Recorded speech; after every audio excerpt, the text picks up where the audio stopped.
मेरे पास एक जादुई खजाना कड़ाहा था। उसमें चाहे जो भी डालो उसमें क्वालिटी या क्वांटिटी का एवोल्यूशन हो जाता था। एक लो ग्रेड स्पिरिट स्टोन को कड़ाहे में डालने पर वह 10 हाई ग्रेड स्पिरिट स्टोन्स में बदल जाती थी। एक येलो रैंक स्पिरिट फ्रूट डालने पर वह हेवन रैंक स्पिरिट फ्रूट बन जाता था। एक थर्ड रैंक मैजिकल बीस्ट को कड़ाहे में डालने पर वह 9th रैंक डिवाइन बीस्ट बन गया। लेकिन फिर भी मैं संतुष्ट नहीं था। अचानक मेरे मन में एक साहसी ख्याल आया, अगर मैं खुद इस क्रिएशन कॉल्ड्रन में कूद जाऊं तो क्या मेरी कल्टीवेशन टैलेंट पूरी तरह बदल जाएगी। अभी मेरी कल्टीवेशन सिर्फ की रिफाइनिंग सेकंड लेयर तक थी। मुझे सबसे बेसिक स्पेल्स तक नहीं आते थे। हाई रैंक बीस्ट की बात तो दूर, अगर कोई छोटा बीस्ट भी मिल जाए तो मुझे जान बचाकर भागना पड़ता था। सुरक्षित रहने के लिए मैंने पहले चींटी और कैटरपिलर पर एक्सपेरिमेंट करने का फैसला किया, यह देखने के लिए कि जीवित प्राणी कड़ाहे में जाने के बाद कैसे बदलते हैं। मैंने एक काली चींटी को कड़ाहे में फेंका। कड़ाहा हल्का गर्म हुआ और उसमें से लाल रोशनी चमकी। चींटी का शरीर अचानक 10 गुना बड़ा हो गया। उसका पूरा शरीर चमकदार लाल रंग में बदल गया और उसकी सतह पर बारीक पैटर्न्स उभर आए। कड़ाहे की दीवार पर धीरे धीरे जानकारी दिखाई दी। Fire pattern, blood and fire attribute spiritual power से युक्त, काटते समय जल्दी हुई ऊर्जा छोड़ी है। मैंने उसे एक टहनी से हल्का सा छुआ। उसने तुरंत टहनी को काट लिया। पूरी टहनी पल भर में आग की लपटों में घिर गई और देखते ही देखते राख बन गई। मेरा दिल दहल गया। बड़ी मुश्किल से कई वार करने के बाद मैंने उस म्यूटेटेड चींटी को मार गिराया। इसके बाद मैंने एक हरे रंग का कैटरपिलर पकड़कर कड़ाहे में फेंक दिया। इस बार कड़ाहे से हल्की बैंगनी रोशनी निकली। कैटरपिलर का आकार कई गुना बढ़ गया। उसका हरा रंग गायब होकर डरावने गहरे बैंगनी रंग में बदल गया। उसके शरीर से चिपचिपा पॉइजन निकलने लगा, जिसे देखकर ही शरीर में सिहरन दौड़ जाए। कड़ाहे की दीवार पर फिर जानकारी उभरी। पॉइजन डिवाउरिंग इंसेक्ट, शरीर में घातक पॉइजन भरा हुआ है, जिसे की रिफाइनिंग अर्ली स्टेज कल्टीवेटर्स भी मुश्किल से झेल सकते हैं। मैंने उसे टहनी से बाहर निकाला और एक पैर से कुचल दिया। उसका पॉइजन जमीन पर गिरते ही उसे खा गया और वहां एक छोटा सा काला गड्ढा बन गया। अब मुझे पूरा यकीन हो गया था कि यदि कोई इंसान इस कड़ाहे में जाए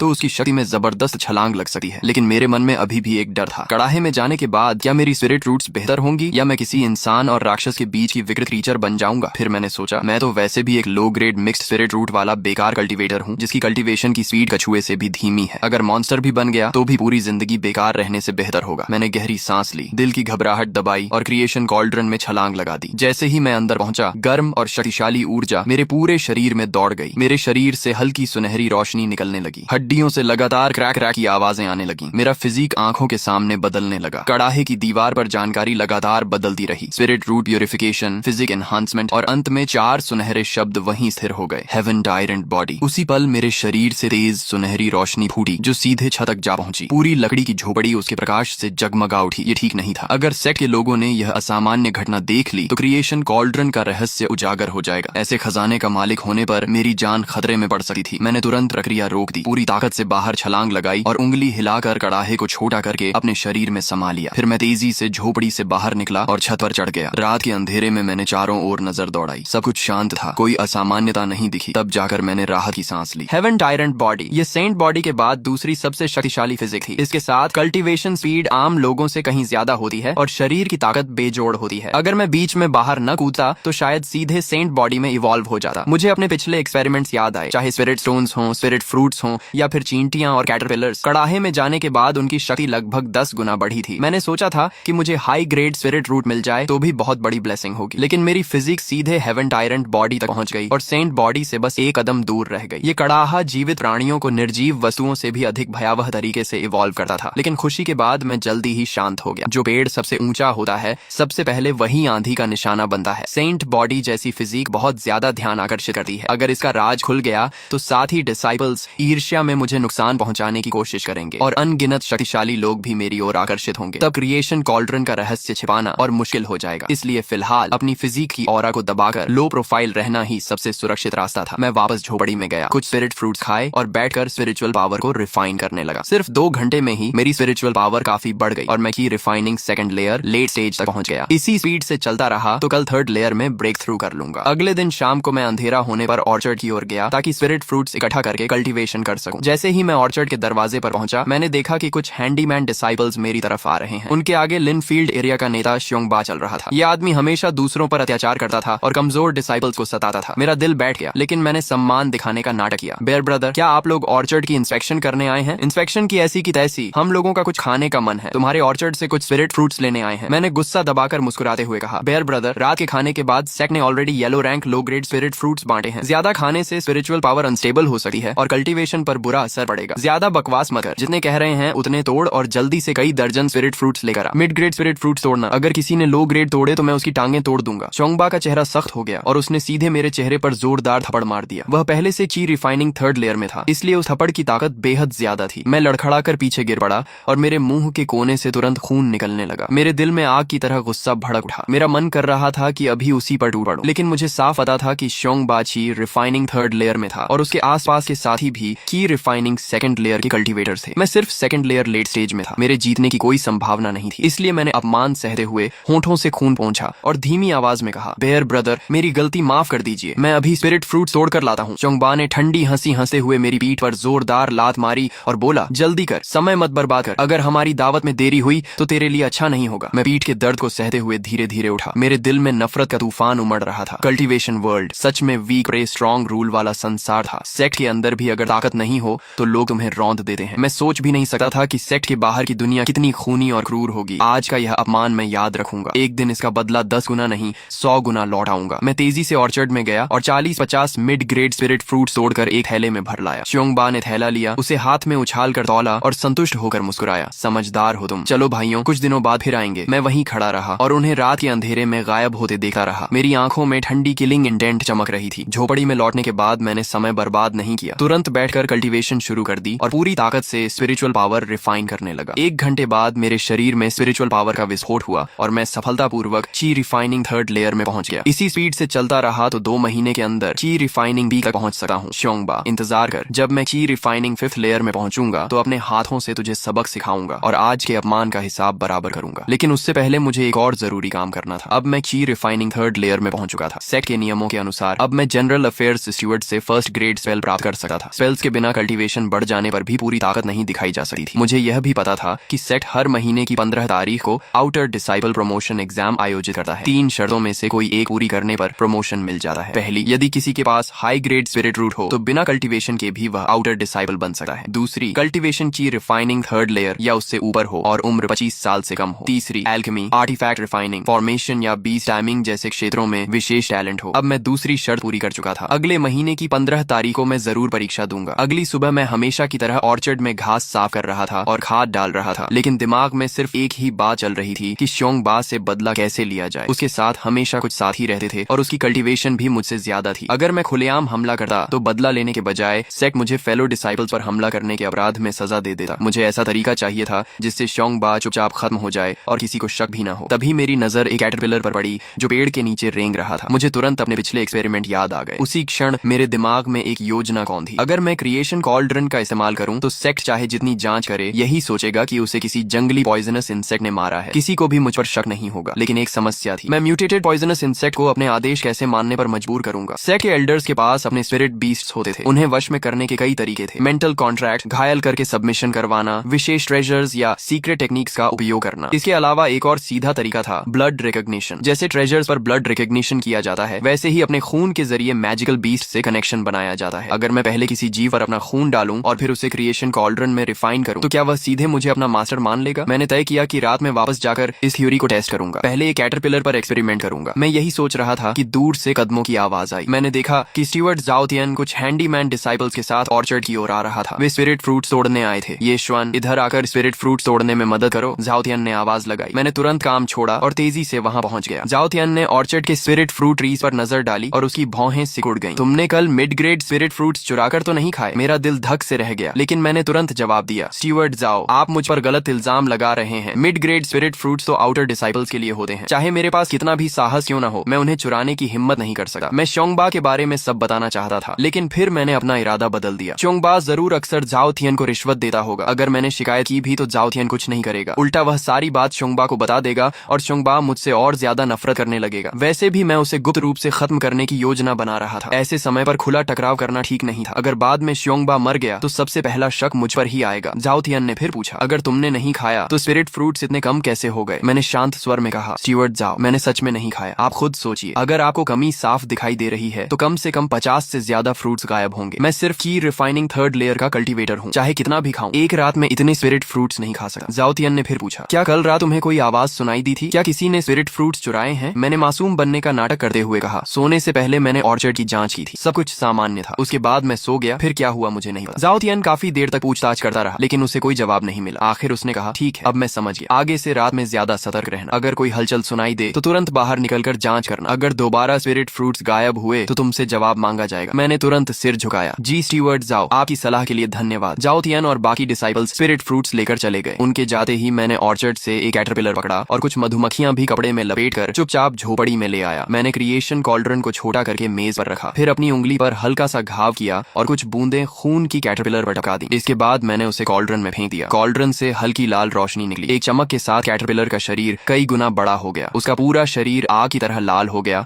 और उसके शरीर पर हल्की लपटें भी जलने लगी। कॉल्ड्रन की दीवार पर जानकारी उभरी। Crimson fire spirit insect, first rank spirit insect, कमजोर अग्नि को नियंत्रित कर सकता है। फायर स्पिरिचुअल इंटेलिजेंस प्रारंभिक स्तर पर जागृत, मास्टर को पहचान चुका है। मैंने देखा कि क्रिम्सन फायर स्पिरिट इंसेक्ट अपनी दोनों एंटेना हिलाते हुए धीरे धीरे कॉल्ड्रन के किनारे तक आया, मानो मुझसे मित्रता दिखा रहा हो। मेरा दिल तेजी से धड़कने लगा। मैंने सावधानी से आदेश दिया, मेज पर चढ़कर आओ। जैसे ही मेरे शब्द खत्म हुए, क्रिम्सन फायर स्पिरिट इंसेक्ट धीरे धीरे क्रिएशन कॉल्ड्रन से बाहर निकला और रेंगते हुए ठीक उसी जगह पहुंच गया जहां मैंने उसे जाने का आदेश दिया था। सफल हो गया। ब्लड रिकॉग्निशन और क्रिएशन कॉल्ड्रन की रिफाइनिंग को मिलाकर सच में ऐसे स्पिरिट बीस्ट्स बनाए जा सकते हैं जो अपने मास्टर के पूरी तरह वफादार हों। मैं खुशी से मुस्कुराया और कहा, ठीक है, अब तुम जाकर एक तरफ आराम से घूमो। क्रिम्सन फायर स्पिरिट इंसेक्ट मानो मेरी बात समझ गया। वह धीरे धीरे रेंग कर कमरे के कोने में चला गया। इसके बाद मैंने कुछ बूंदें अपना खून मधुमक्खियों पर टपकाई और उन मधुमक्खियों के साथ उन्हें ढकने वाला कपड़ा भी क्रिएशन कॉल्ड्रन में डाल दिया। कॉल्ड्रन से हल्की सफेद रोशनी निकली। कपड़ा और मधुमक्खियां दोनों एक साथ इवॉल्व होने लगे। कॉल्ड्रन की दीवार पर दो नई जानकारियां उभरी। Black iron protective robe, yellow rank mid grade magical artifact, chi refining realm cultivators और ब्लड बाउंड स्पिरिट बीस्ट के हमलों का सामना कर सकता है। प्राप्त नुकसान को 30% कम करता है। अत्यंत मजबूत और आसानी से नष्ट नहीं होता। दूसरी जानकारी थी crimson shadow poison bee, first rank spirit beast. इसकी पूंछ के डंक में बोन पियर्सिंग पॉइजन भरा हुआ है। इसका पॉइजन अत्यंत घातक है। ची रिफाइनिंग रेल्म कल्टीवेटर को डंक लगते ही तुरंत मौत हो सकती है। पॉइजन इस्तेमाल होने के बाद दोबारा भरने में 1 महीना लगता है। मैं बेहद खुश हो गया। मुझे उम्मीद नहीं थी कि साधारण कपड़ा भी क्रिएशन कॉल्ड्रन में रिफाइन होकर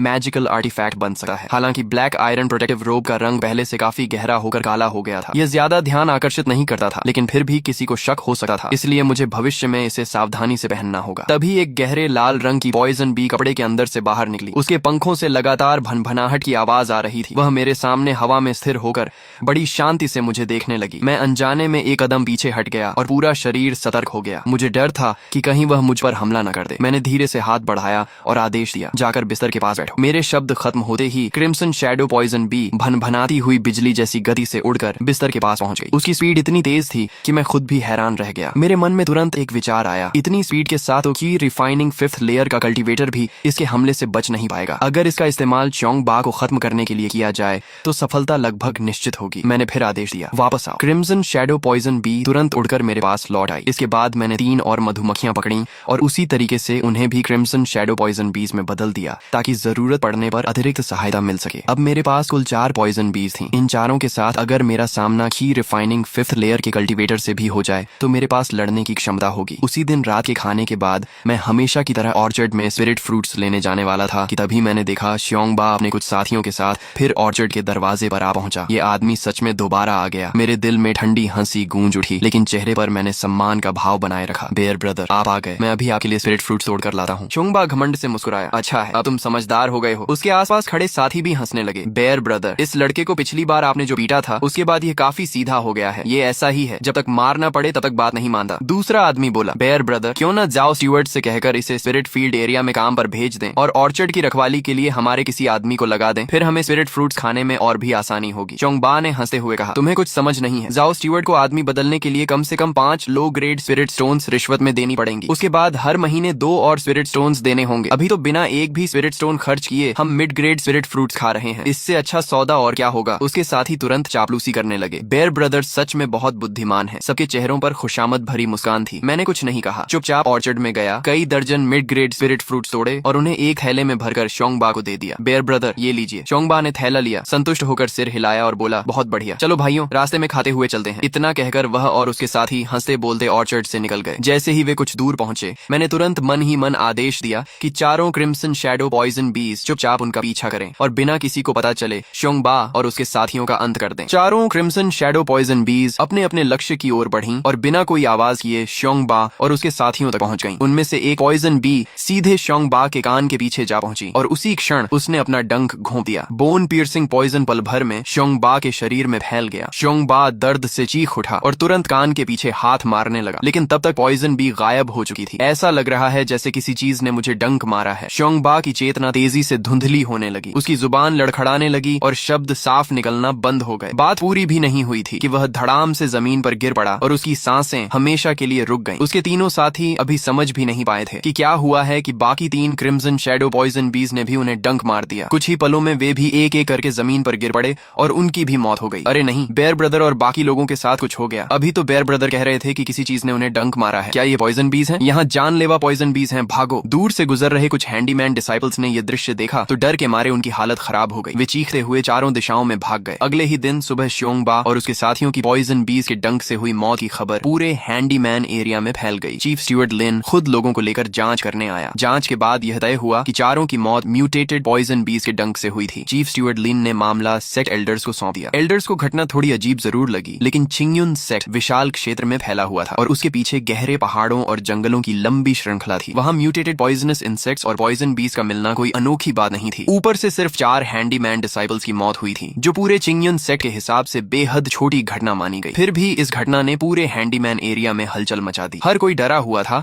कि कहीं अगला शिकार वह खुद न बन जाए। एल्डर्स ने चर्चा के बाद 2 फैसले लिए। पहला, सेक्ट के सभी इनर और आउटर डिसाइपल्स को पूरे चिंगयुन सेक्ट क्षेत्र की तलाशी लेने का आदेश दिया गया, ताकि पॉइजनस इंसेक्ट्स, पॉइजन बीज, पॉइजनस स्नेक्स और अन्य खतरनाक जीवों का सफाया किया जा सके। दूसरा, सभी आउटर डिसाइपल्स और हैंडीमैन डिसाइपल्स को एंटीडोट पिल्स बांटी गई। ये एंटीडोट पिल्स लो रैंक पॉइजनस इंसेक्ट्स और पॉइजन बीज के पॉइजन को न्यूट्रलाइज कर सकती थी। दोनों फैसले बहुत जल्दी लागू कर दिए गए और सेक्ट के अंदर फैला डर धीरे धीरे कम होने लगा। मैंने भी इस मौके का फायदा उठाया और 2 और मधुमक्खियां पकड़कर उन्हें क्रिएशन कॉल्ड्रन में रिफाइन करके क्रिम्सन शैडो पॉइजन बीज बना लिया। जितनी ज्यादा सुरक्षा होगी उतना अच्छा रहेगा। महीने के आखिर में मैं हैंडीमैन हॉल गया और इस महीने की सैलरी प्राप्त की। 5 लो ग्रेड स्पिरिट स्टोन्स और 3 लो ग्रेड की गैदरिंग पिल्स। यही हर हैंडीमैन डिसाइपल की मासिक सैलरी थी। भले ही यह ज्यादा नहीं थी, लेकिन मेरी रोज की कल्टीवेशन के लिए काफी थी। रात का खाना खाने के बाद मैं अपने घर लौटा। जैसे ही दरवाजा खोला, मैंने देखा कि जाओ चेन दूर से मेरी ओर आ रहा है। ये बूढ़ा लोभी आदमी जरूर फिर स्पिरिट स्टोन्स वसूलने आया होगा। मैंने मन ही मन उसे कोसा, लेकिन चेहरे पर सम्मान बनाए रखा। स्टीवर्ड जाओ, आप आ गए। जाओ चेन ने ठंडी आवाज में हंकार भरी और अपना हाथ आगे बढ़ाते हुए घमंडी लहजे में बोला, ये श्वान, पिछली बार जो एक लो ग्रेड स्पिरिट स्टोन तुमने मुझसे उधार लिया था, अब उसे लौटाने का समय आ गया है। मेरे पास कोई विकल्प नहीं था। मैंने अपनी जेब से एक लो ग्रेड स्पिरिट स्टोन निकाला और उसे दे दिया। कुछ समय पहले कल्टीवेशन के लिए स्पिरिचुअल एनर्जी की कमी होने पर मैंने उससे एक स्पिरिट स्टोन उधार लिया था। मुझे उम्मीद नहीं थी कि वह उसे इतनी देर तक याद रखेगा और खुद उसे लेने आ जाएगा, लेकिन स्पिरिट स्टोन लेने के बाद भी जाओ चेन जाने को तैयार नहीं था। वह फिर बोला, ये श्वान, वैसे भी अगले महीने तुम्हें मुझे 2 लो ग्रेड स्पिरिट स्टोन्स देने हैं, क्यों ना अभी ही दे दो, ताकि मुझे अगली बार आने की परेशानी ना उठानी पड़े। मेरे दिल में गुस्सा उबल पड़ा। यह बूढ़ा सच में हद से ज्यादा लालची था। हैंडीमैन डिसाइपल्स को हर महीने स्टीवर्ड्स को 2 लो ग्रेड स्पिरिट स्टोन्स देने पड़ते थे। अगर कोई देने से मना करे तो उसे सबसे कठिन और खतरनाक स्पिरिट और माइन में भेज दिया जाता था। वहाँ का माहौल बेहद खराब था और अक्सर मैजिकल बीस्ट भी दिखाई देते थे। वहाँ जाना लगभग मौत को दावत देने जैसा था। मैंने गुस्सा दबाते हुए धीरे से कहा, स्टीवर्ड्स जाओ, अगले महीने के स्पिरिट स्टोन्स मैं समय पर आपको दे दूंगा, आप चिंता मत कीजिए। जाओ चेन का चेहरा तुरंत सख्त हो गया। उसने धमकी भरे स्वर में कहा, बेहतर होगा कि समझदारी दिखाओ। अगले महीने की 15 तारीख से पहले स्पिरिट स्टोन्स मुझे मिल जाने चाहिए। अगर नहीं मिले तो मैं तुम्हें सीधे स्पिरिट और माइन में भेज दूंगा। तब तुम्हें पता चलेगा कि असली तकलीफ क्या होती है। इतना कहकर वह स्पिरिट स्टोन हाथ में लिए घमंड से मुस्कुराता हुआ वहां से चला गया। जाओ चेन की दूर जाती हुई पीठ को देखते हुए मेरी आंखों में ठंडी किलिंग इंडेंट चमक उठी। मेरी आंखों में किलिंग इंडेंट और भी गहरी हो गई। ये जाओ चेन हमेशा से हैंडीमैन डिसाइपल्स पर अत्याचार करता था और लालच की उसकी कोई सीमा नहीं थी। अब वह मुझे भी लगातार धमका रहा था। अगर मैंने उसे नहीं हटाया तो भविष्य में वह जरूर मेरे लिए बड़ी परेशानी बन जाएगा। मैंने तुरंत अभी अभी तैयार की गई 2 क्रिम्सन शैडो पॉइजन बीज को बाहर निकाला और जाओ चेन के जाते हुए रास्ते की ओर इशारा करते हुए आदेश दिया, दूर से उसका पीछा करो, अपनी मौजूदगी का पता मत चलने देना, सही मौका मिलते ही उसे खत्म कर देना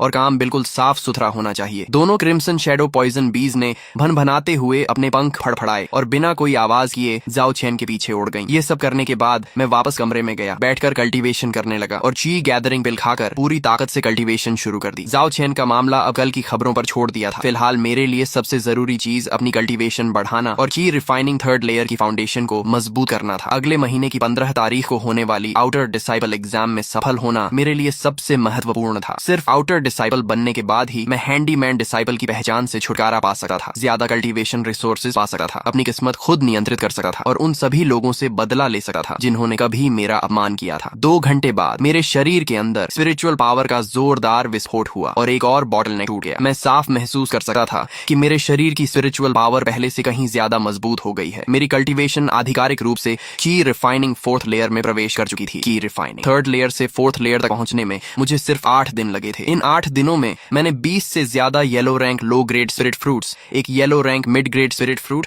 और 6 मिड ग्रेड स्पिरिट स्टोन्स खर्च किए थे। इसके अलावा हेवन टायरेंट बॉडी की भयानक क्षमता भी मेरे साथ ही। इन 8 रातों की कल्टीवेशन का परिणाम मेरे पुराने 10 साल की मेहनत के बराबर था। शरीर में उमड़ती हुई स्पिरिचुअल पावर को महसूस करते हुए मेरे चेहरे पर मुस्कान आ गई। मैंने मन ही मन कहा, अगले महीने की 15 तारीख को मैं आउटर डिसाइबल एग्जाम जरूर दूंगा। इस बार मैं हैंडीमैन डिसाइबल की जिंदगी को पीछे छोड़ दूंगा। अगले दिन दोपहर को मैं हैंडीमैन कैफेटेरिया में खाना लेने गया और एक कोने में बैठकर खाने लगा। अभी मैंने 2 ही निवाले खाए थे कि पास बैठे कुछ हैंडीमैन डिसाइबल्स की बातचीत मेरे कानों में पड़ी। क्या तुमने सुना? कल रात स्टीवर्ट जो के साथ हादसा हो गया। क्या सच में? वह अचानक कैसे मर गया? बिल्कुल सच। सुना है कि सोते समय उसे पॉइजन बी ने डंक मार दिया। उसे एंटीडोट पिल खाने का मौका भी नहीं मिला। मैं चुपचाप खाना खाता रहा और उनकी बातें सुनता रहा। जाओ चेन ने मुझे कई बार परेशान किया था और श्योंगबा भी मुझे बार बार सताता था। अब दोनों अपने अंजाम तक पहुंच चुके थे। यह सोचकर खाना भी पहले से ज्यादा स्वादिष्ट लग रहा था। हालांकि जाओ चेन की मौत में एक अजीब बात थी। पॉइजन बीज आमतौर पर इंसानों पर हमला नहीं करती थीं और किसी के कमरे तक पहुंचकर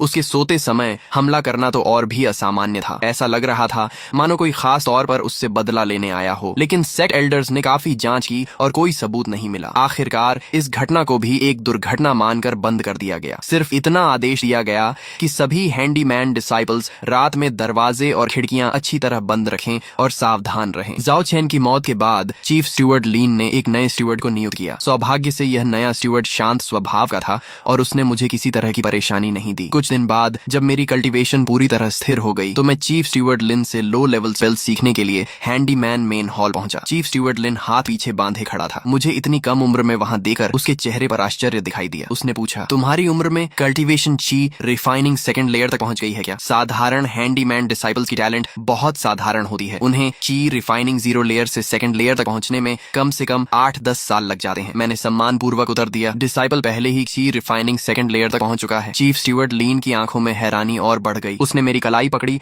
और स्पिरिचुअल पावर मेरे शरीर में भेजी। कुछ क्षण बाद उसने तुरंत मेरा हाथ छोड़ दिया। उसके चेहरे पर साफ साफ आश्चर्य लिखा हुआ था। की रिफाइनिंग 4th लेयर, तुम्हारी कल्टीवेशन स्पीड तो अविश्वसनीय है। अगर ऐसा है तो अब तक स्पेल्स सीखने क्यों नहीं आए? मैंने जवाब दिया, डिसाइपल को पहले यह नहीं पता था कि ची रिफाइनिंग 2nd लेयर पर पहुंचते ही चीफ स्टीवर्ड से स्पेल्स सीखी जा सकती हैं, इसलिए आज तक आने का अवसर नहीं मिला। चीफ स्टीवर्ड लिन ने सिर हिलाया। उसे मेरे मिक्स्ड स्पिरिट रूट्स पर अफसोस जरूर था, लेकिन वह मेरी क्षमता से प्रभावित भी था। फिर वह मुझे हैंडीमैन लाइब्रेरी ले गया और मुझे फायर एलिमेंट की एक लो लेवल स्पेल मैनुअल दी। उसने चेतावनी दी कि 7 दिनों के भीतर इसे वापस करना होगा। मैं तुरंत ऑर्चर्ड वाली अपनी झोपड़ी में लौट आया और मैनुअल खोलकर पढ़ने लगा। उसमें 3 बेसिक फायर स्पेल्स लिखी थी, फ्लेम स्पेल, फायरबॉल स्पेल और fire ring spell. Flame spell सबसे आसान थी, बस आग पैदा कर लेना ही इसकी सफलता मानी जाती थी। फायरबॉल स्पेल में आग को एक गेंद का रूप देकर नियंत्रित करना पड़ता था, जबकि फायर रिंग स्पेल में अपने शरीर को केंद्र बनाकर आग का घेरा बनाना होता था। केवल आधे घंटे के अंदर मेरे हाथ की हथेली पर रुई के गोले जितनी एक छोटी लौ प्रकट हो गई जो लगातार नाच रही थी। मैंने सफलतापूर्वक फ्लेम स्पेल सीख ली थी। चौथे दिन दोपहर को मैंने बाकी काम छोड़कर पूरी तरह फायरबॉल स्पेल का अभ्यास शुरू कर दिया। ये फ्लेम स्पेल से कठिन जरूर थी, लेकिन 1 घंटे बाद मैं भी मुट्ठी जितना बड़ा फायरबॉल छोड़ने में सफल हो गया। तीसरे दिन तक मैंने फायर रिंग स्पेल भी पूरी तरह सीख ली। स्पिरिचुअल पावर चलाते ही मेरे चारों ओर जल्दी हुई आग का घेरा बन जाता था। अगले आधे महीने में मैं लगातार लाइब्रेरी जाता रहा और वाटर एलिमेंट, अर्थ एलिमेंट तथा अन्य कई बेसिक स्पेल मैनुअल्स बदल बदल कर सीखता रहा। हर दिन 1 घंटा स्पेल्स का अभ्यास करता, दिन में काम करता और रात में कल्टीवेशन टेक्निक पर ध्यान लगाता। धीरे धीरे मेरी कल्टीवेशन भी की रिफाइनिंग 5th लेयर तक पहुंच गई। अब मैं सिर्फ आउटर डिसाइबल एग्जाम का इंतजार कर रहा था। हर महीने की 15 तारीख चिंगयुन सेक्ट में आउटर डिसाइबल एग्जाम का दिन होता था। ची रिफाइनिंग 3rd लेयर या उससे ऊपर के सभी हैंडीमैन डिसाइबल्स इसमें भाग ले सकते थे। एग्जाम एक विशाल खुले मैदान में आयोजित किया गया था। मैदान के बीचों बीच एक आदमी जितनी ऊंची काली टेस्टिंग स्टोन रखी हुई थी। एग्जाम की देखरेख एल्डर चेन कर रहे थे। चीफ स्टीवर्ड लिन भी उनके पास खड़ा था और कुछ आउटर डिसाइबल्स सुरक्षा में तैनात थे। चारों ओर तमाशा देखने आए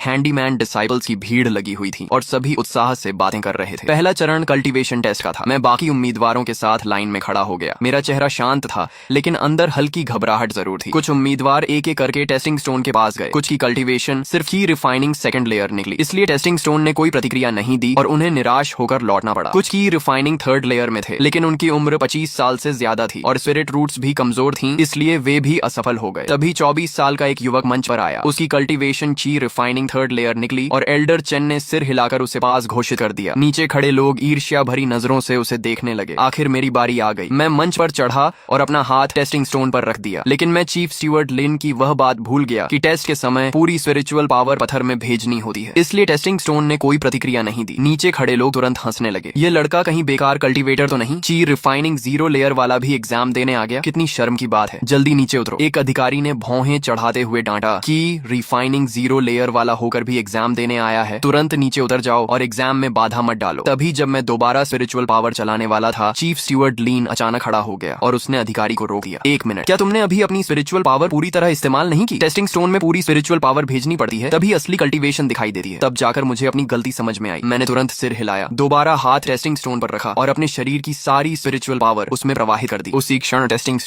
स्टोन के नीचे एक लाइट स्ट्राइप चमक उठी, फिर 2, 3 और अंत में 4 लाइट स्ट्राइप्स उभर आईं और वहीं रुक गईं। ची रिफाइनिंग 4th लेयर। नीचे खड़े लोगों की हंसी अचानक रुक गई और सभी लोग हैरानी और शौक से मेरी तरफ देखने लगे। जो पहले मेरा मजाक उड़ा रहे थे, वे सब शर्म से लाल हो गए और कुछ भी नहीं बोल पाए। ली जिशी के चेहरे पर भी असहजता और हल्की नाराजगी दिखी और उसने कहा कि रिफाइनिंग 4th लेयर क्वालिफाइड, अगला चैनेल्डर के पास जाकर रजिस्ट्रेशन करो। मैं आगे बढ़ा और चैनेल्डर के सामने पहुंचा। उन्होंने मुझे ऊपर से नीचे तक देखा और शांत स्वर में पूछा, नाम उम्र? मैंने सम्मान से जवाब दिया, डिसाइपल ये श्वेन, उम्र 18 वर्ष। उन्होंने हल्की नजर से मुझे देखा। उनके चेहरे पर थोड़ा अफसोस था, लेकिन उन्होंने ज्यादा कुछ नहीं पूछा और मेरी डिटेल्स दर्ज करके मुझे एक तरफ खड़ा होने को कह दिया। एग्जाम खत्म होने तक मेरे सहित कुल 3 लोग पास हुए। हम तीनों चैन एल्डर के साथ आउटर सेट हॉल की ओर गए, जहां हमारी आइडेंटिटी चेंज की ऑफिशियल प्रोसेस होनी थी। हैंडीमैन डिसाइपल से आउटर डिसाइपल बनना एक बहुत बड़ा बदलाव था। ये पूरी जिंदगी बदल देने वाला स्टेप था। मुझे कई रिवॉर्ड्स मिले, जिनमें 2 सेट्स आउटर डिसाइपल यूनिफॉर्म्स, एक upper grade mortal weapon Qingfeng sword, 2 manuals Qingyun sword technique और चिंगयुन ची रिफाइनिंग टेक्निक, एक स्टोरेज बैग, एक outer disciple identity token, 20 low grade spirit stones, 10 yellow rank mid grade qi gathering pills और 2 yellow rank high grade spirit fruits शामिल थे। इसके अलावा outer disciples को हर महीने फिक्स्ड अलाउंस भी मिलता था, जिसमें 20 low grade spirit stones, 1 mid grade spirit stone, 10 mid grade ची पिल्स और 10 हाई ग्रेड स्पिरिट फ्रूट्स शामिल थे। चैन एल्डर ने बताया कि आज से तुम मिस्टीरियस मिस पीक के आउटर सेक्ट डिसाइपल हो और इसी पीक का मैं एल्डर हूँ और जाओ जिशी भी इसी पीक में काम करता है। आगे उससे तुम्हें डील करना होगा। मैंने सिर झुकाकर कहा, डिसाइपल ओबेज एल्डर्स ऑर्डर्स। मन ही मन मैंने सोचा कि आगे चलकर शायद मुझे जाओ जिशी से फिर सामना करना पड़े, इसलिए मुझे और सतर्क रहना होगा। दोपहर के खाने के बाद मैं अपने ऑर्चर्ड वाले वुडन हाउस वापस आया और अपना सामान पैक करने लगा। वैसे ज्यादा कुछ नहीं था, बस कुछ पुराने कपड़े और रोजमर्रा की चीजें। जैसे ही मैं पैकिंग खत्म कर रहा था, बाहर से फुटस्टेप्स की आवाज आई और मैंने देखा कि ऑर्चर्ड का पुराना हैंडीमैन जांग बो था। जांग बो कई सालों से ऑर्चर्ड में काम कर रहा था और बहुत काइंड हार्टेड था। जब मैं नया था और शोंगबा के लोग मुझे परेशान करते थे, तब उसने कई बार सीक्रेटली मेरी मदद की थी। उसके हाथ में एक क्लॉथ बैग था और चेहरे पर मुस्कान थी और उसने कहा, शाओशुएन, सुना है तुम आउटर डिसाइपल बन गए हो। उसने अपने हाथ में रखी 2 लो ग्रेड स्पिरिट स्टोन्स मुझे देते हुए कहा, ये मैंने बचा कर रखे थे, रख लो, आउटर सेक्ट में काम आएंगे। मैंने दिल से मना करते हुए कहा, आपका दिल बहुत बड़ा है, लेकिन मैं ये नहीं ले सकता, आपने खुद मेहनत से ये जमा किए हैं। उसने मुस्कुराकर कहा, तुमने बहुत आगे बढ़ना है, बस आगे जाकर हमें मत भूल जाना। मैंने सिर झुकाकर कहा, जांगबो, मैं जरूर वापस आऊंगा आपको मिलने। जांगबो से विदा लेकर मैं सीधे प्याओ मियाओ पीक की ओर चला गया। वहां मुझे मेरा नया रेजिडेंस मिला, एक लगभग 100 स्क्वायर मीटर का स्टोन हाउस, जिसमें bedroom, meditation room, storage room और हॉल सब कुछ था और उसमें रहने की सुविधा मेरे पहले वाले वुडन हट से सैकड़ों गुना बेहतर थी। मैंने अपना सामान रखा और फिर चिंगयुन ची रिफाइनिंग टेक्निक और चिंगयुन सोर टेक्निक निकालकर मेडिटेशन रूम में बैठकर पढ़ना शुरू किया। हेवन टायरेंट बॉडी की कॉम्प्रिहेंशन के कारण 1 घंटे से भी कम समय में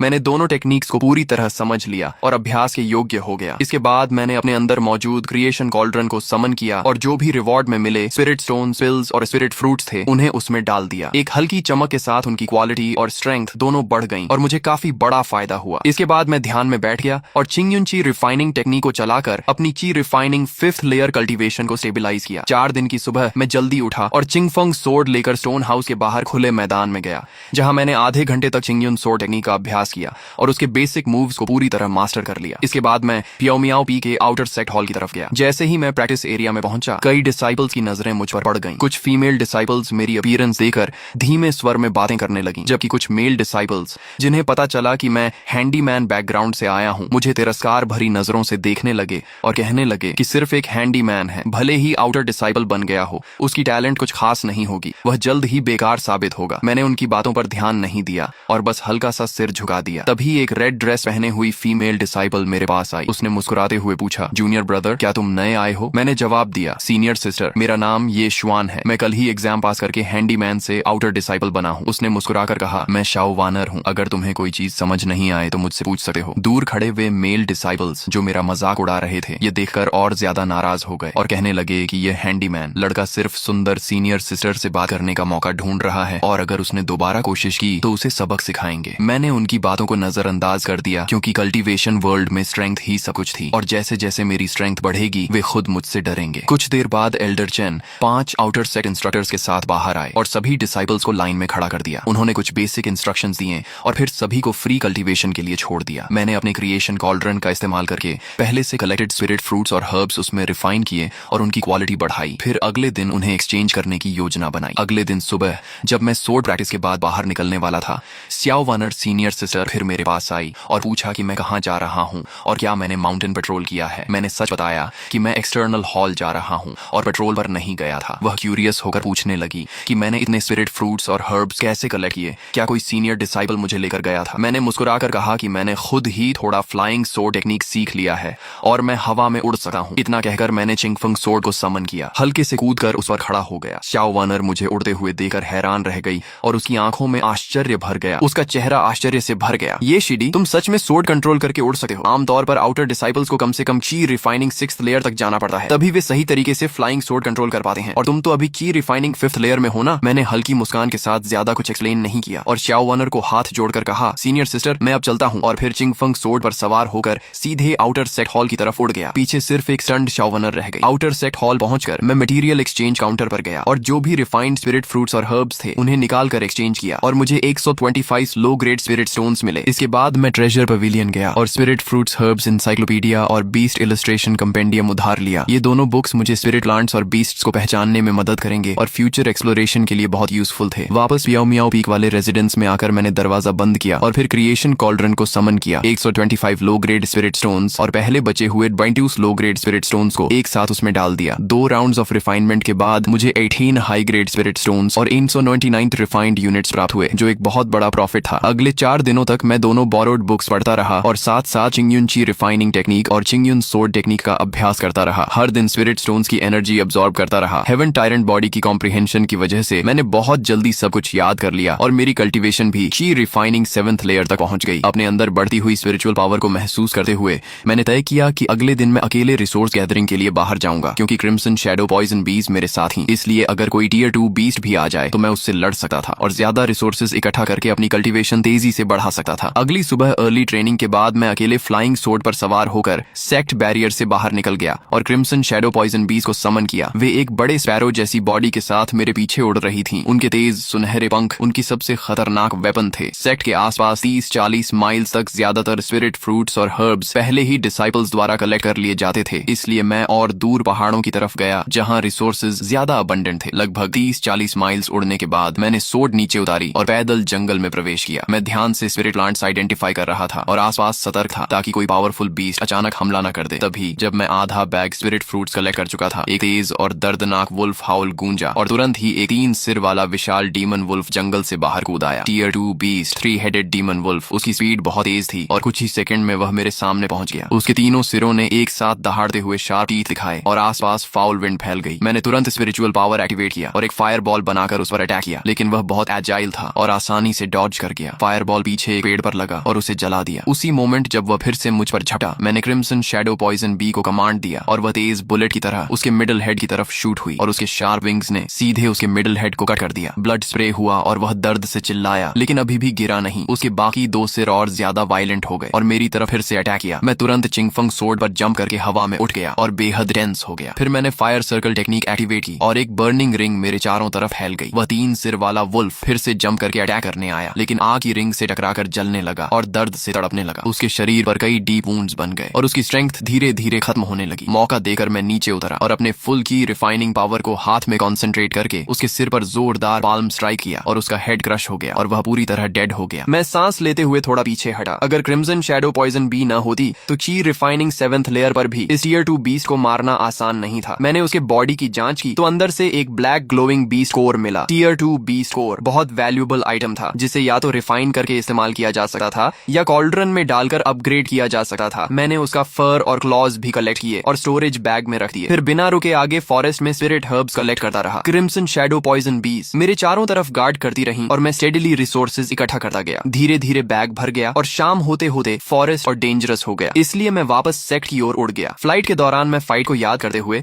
अपनी चीज स्टेबलाइज करता रहा और मुझे महसूस हुआ कि मेरी कंट्रोल और स्मूथ हो रही है और शायद मैं जल्द ही की रिफाइनिंग 8th लेयर में ब्रेक थ्रू कर सकता हूँ। प्याओ मियाओ पीक वापस पहुंचकर मैंने किसी को डिस्टर्ब किए बिना अपने रूम में एंट्री की और क्रिएशन कॉल्ड्रन समन करके आज के सभी रिसोर्सेज उसमें डाल दिए। पहले उस टीयर 2 बीस्ट कोर को डालते ही वह इंस्टेंटली रिफाइन हो गया और एक purer purple glowing beast core में बदल गया। अब ये tier 3 low grade beast core बन चुका था। ये देखकर मैं बहुत खुश हुआ क्योंकि इसकी वैल्यू कई गुना बढ़ चुकी थी और इसे या तो अब्सॉर्ब किया जा सकता था या हाई प्रॉफिट के लिए एक्सचेंज किया जा सकता था। इसके बाद मैंने आज के कलेक्टेड स्पिरिट फ्रूट्स और स्पिरिट हर्ब्स, 3-हेडेड डीमन वुल्फ के फर और क्लॉज और बचे हुए लो ग्रेड स्पिरिट स्टोन्स सबको एक एक करके क्रिएशन कॉल्ड्रन में डालकर रिफाइन किया। थोड़ी देर की प्रोसेसिंग के बाद स्पिरिट फ्रूट्स और हर्ब्स कई yellow rank high grade spirit fruits और स्पिरिट हर्ब्स में बदल गए, जबकि वुल्फ के फर और क्लॉज भी हाई क्वालिटी मटेरियल्स में रिफाइन हो गए और स्पिरिट स्टोन्स से 5 हाई ग्रेड स्पिरिट स्टोन्स और कई दर्जन मिड ग्रेड स्पिरिट स्टोन्स प्राप्त हुए। स्टोरेज बैग में इतने सारे रिसोर्सेज देकर मेरे होंठों पर हल्की मुस्कान आ गई क्योंकि इस क्रिएशन कॉल्ड्रन के साथ मुझे कल्टीवेशन रिसोर्सेज की कोई कमी नहीं हो सकती थी। मैंने एक yellow rank high grade spirit fruit और एक हाई ग्रेड स्पिरिट स्टोन निकाला और बिना देर किए थियन्यून रिफाइनिंग टेक्निक चलाकर उनके स्पिरिचुअल एनर्जी को अब्सॉर्ब करना शुरू कर दिया। स्पिरिट फ्रूट और स्पिरिट स्टोन की एनर्जी लगातार मेरे शरीर में प्रवेश करने लगी और मेरी मेरिडियंस को नरिश करने लगी। हेवन टायरेंट बॉडी पूरी ताकत से एक्टिवेट हो गया और इन एनर्जीज को तेजी से मेरी ओन कल्टीवेशन में ट्रांसफॉर्म करने लगा। इस मनहवा के अभी इतने ही पार्ट्स अवेलेबल हैं। जैसे ही इसके आगे के पार्ट्स आएंगे मैं उन्हें भी इसी चैनल पर अपलोड करके एक्सप्लेन करूंगा।